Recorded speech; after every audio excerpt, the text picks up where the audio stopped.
50,65,వేల కోట్ల రూపాయలతో బడ్జెట్ ప్రవేశపెట్టింది. కానీ అత్యధిక భాగం ఇందులో 12 లక్షల కోట్ల రూపాయలు వడ్డీలకే పోతున్నాయి, వడ్డీలకు, ఇస్తులకు. అలాగే ఆ బడ్జెట్ లో ఇంకొక 12 లక్షల కోట్ల రూపాయలు అప్పు తెస్తే తప్ప 50 లక్షల కోట్ల రూపాయలు ఖర్చు పెట్టేటటువంటి పరిస్థితి లేదు. అందుకని 12 లక్షల కోట్లు అప్పులు తెచ్చి ఖర్చు పెడతాం అనేటటువంటి పద్ధతుల్లో లెక్కలు చెప్పారు. దేశవ్యాప్తంగా 30 కోట్లకు పైగా ఉండేటటువంటి గ్రామీణ ప్రాంత ఉపాధి కూలీల కోసం, వాళ్ళకు పని కల్పించడం కోసం 2.5 లక్షల నుంచి 3 లక్షల కోట్ల రూపాయలు ఇస్తే వాళ్ళకు పని కల్పించడానికి అవకాశం ఉంటుంది, ఆ కుటుంబాలు బ్రతకడానికి అవకాశం ఉంటుంది. కానీ ఈ 50 లక్షల కోట్లలో కేవలం 85,000 కోట్లు మాత్రమే కేటాయింపులు చేశారు. రైతులకు ఇస్తున్నటువంటి ఎరువుల సబ్సిడీని 11,000 కోట్లు గతం కంటే తగ్గించింది. దాదాపు ఒక 10,000 చిన్న చిన్న పరిశ్రమలు రాష్ట్రంలో మూతపడి ఉన్నాయి. వాటికి నిధులు కేటాయించి కార్మికులకు పని కల్పించడానికి తగినటువంటి చర్యలు ఈ ప్రతి బడ్జెట్ లో లేవు.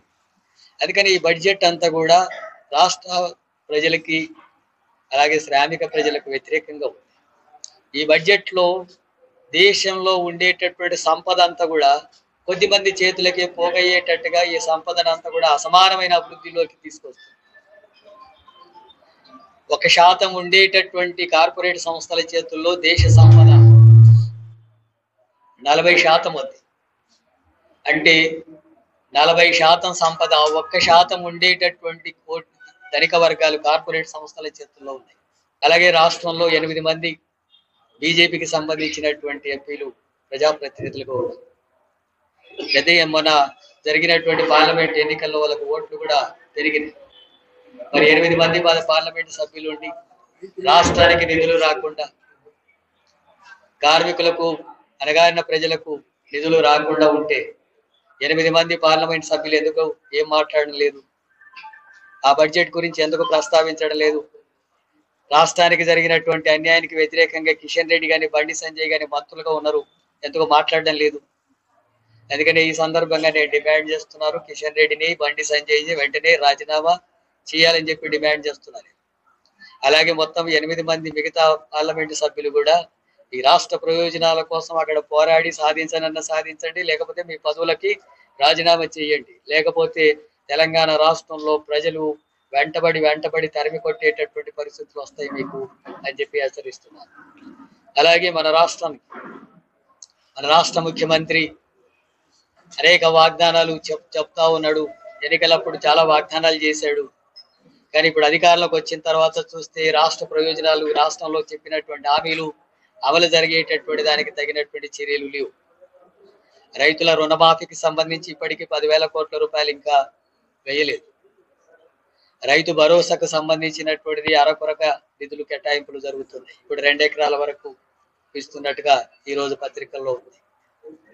అలాగే కూలీలకు ఇచ్చేటటువంటి భరోసా ఇవ్వడం లేదు. అట్లాగే దళిత బంధు అప్పుడు 10 లక్షలని కేసీఆర్ అంటే మేము 12 లక్షలు ఇస్తామని చెప్పి అన్నారు అంబేద్కర్ పేరు. ఆ ఊసెత్తడం లేదు. ఇందిరమ్మ ఇండ్లకు నిర్మాణానికి సంబంధించినటువంటి ప్రతిపాదనల మీద తగినటువంటి ఏమీ లేవు. అందుకని ఇప్పుడు రాష్ట్ర బడ్జెట్ కూడా ఇప్పుడు ఫిబ్రవరి చివరి కానీ మార్చి మొదటి వారంలో కానీ రావచ్చు.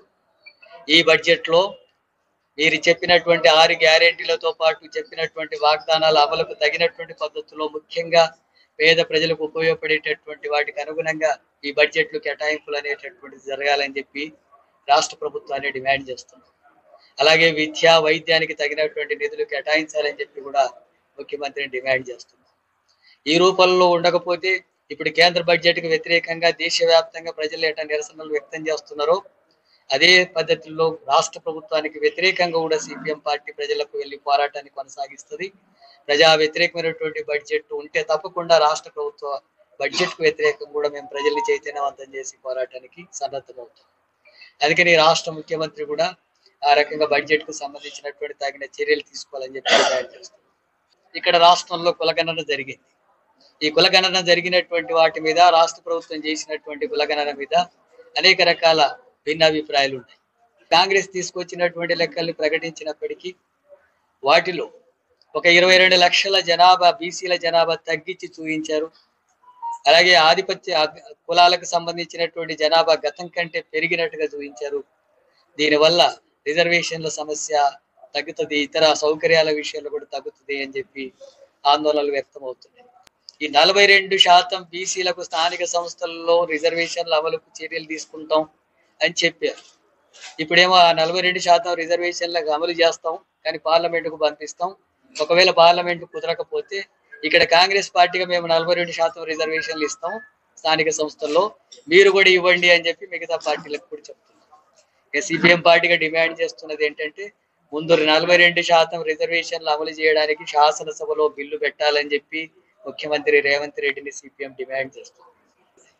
చిల్కూరు దేవాలయంలో కొంతమంది మతోన్మాద సంస్థలు రామరాజ్యం పేరుతోన ఆ పూజారిని దాడి చేసి అవమానించి దౌర్జన్యానికి పాల్పడినటువంటి ఘటన జరిగింది. రంగారాజన్ ఆయన ఒక ఉన్నతమైనటువంటి విద్యను అభ్యసించినటువంటి పూజారి, లౌకిక భావాలు కలిగినటువంటి పూజారి, ఆయన రాజ్యాంగానికి అనుగుణంగా వివరించగలిగినటువంటి పూజారి, దళితులు దేవాలయంలోకి ప్రవేశానికి ప్రయత్నం చేసినటువంటి వ్యక్తి. ఆయన తండ్రి దళితుడిని భుజాల మీద ఎక్కించుకొని దేవాలయంలో ప్రవేశ కార్యక్రమం. అలాంటి వ్యక్తి పట్ల, అలాంటి వాళ్ళ పట్ల కొంతమంది మతోన్మాద సంస్థలు అక్కడ వస్తున్నటువంటి సంపదనంతా కూడా కొల్లగొట్టడానికి రామరాజ్యం పేరుతో అక్కడ దాడులు చేయడం, దౌర్జన్యాలకు పాల్పడడం అనేటువంటి ఘటన జరిగింది. ఈ రోజు ఉదయం సిపిఎం పార్టీ బృందం అక్కడికి కూడా వెళ్ళి ఆయనను కూడా పరామర్శించి ఆయనకు మద్దతు తెలియజేయడం జరిగింది. ఇటువంటి అరాచకాలకు పాల్పడుతున్నటువంటి వాళ్ళ మీద, అది రాముడి పేరు మీద, రామరాజ్యం పేరు మీద జరిగిన, ఇంకొక రాజ్యం పేరుతో జరిగిన ఇలాంటి దౌర్జన్యాలు, దాడులు జరుగుతున్నప్పుడు ప్రభుత్వం వెంటనే స్పందించాలా, కఠినంగా చర్యలు తీసుకోవాలా.